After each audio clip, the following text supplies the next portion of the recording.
Let the evidence speak! Ang mas mahalagang tanong ay kung nasaan ang pera. Forthwith ang pangako ni Senate President Tito Soto, oras na makarating sa kanilang impeachment case ni VP Sara. Pero ano nga ba talaga ang kahulugan ng forthwith? Narito ang agenda report ni Hannah T. We will act on it forthwith, imaning sa akin na forthwith the following day. Anumang araw makarating sa Senado ang impeachment articles laban kay Vice President Sara Duterte, agaran nilang aaksyonan ito. Kasunod yan ang pagbibigay linaw ng Korte Suprema sa salitang forthwith. Ang aksyon dapat ng Senado base na rin sa konstitusyon. May petisyon kasing idinulog sa High Court at sinabing pumalya ang Senado na aktuhan agad ang impeachment articles laban sa bise nitong nakaraang taon.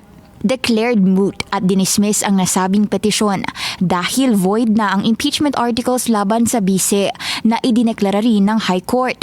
Matatandaang nasa 4 na buwang nakabinbin ang impeachment articles dito sa Senado noong 2025 dahil para kay nooy Senate President Chis Escudero nakabreak at kailangang magsesyon bago mag-convene. Sabi ng SC, within a reasonable time o hindi kailangang agad-agad ang kahulugan ng forthwith. Depende raw ito sa kalagayan ng bawat kaso para mabigyan ng Senado ng necessary preparations umano para makapag-convene bilang impeachment court. Para kay SP Soto, hindi apektado ng SC ruling ang trabaho nila sa Senado.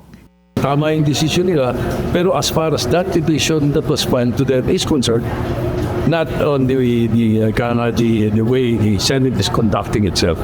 Vindicated naman para kay dating Senate Impeachment Court spokesperson Reggie Tunggol ang kanilang aksyon nitong nakaraang taon.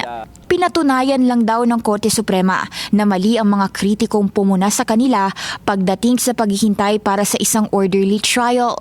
Tagumpay daw ito para sa due process at tama lang daw na hindi minadali ang proceedings nitong nakaraang taon. Para sa agenda, Hannah T. Bilyonaryo News Channel. Manatiling nakatutok sa Bilyonaryo News Channel. Sumubaybay sa aming social media accounts at mag-subscribe sa aming YouTube channel para sa mga bago at eksklusibong balita.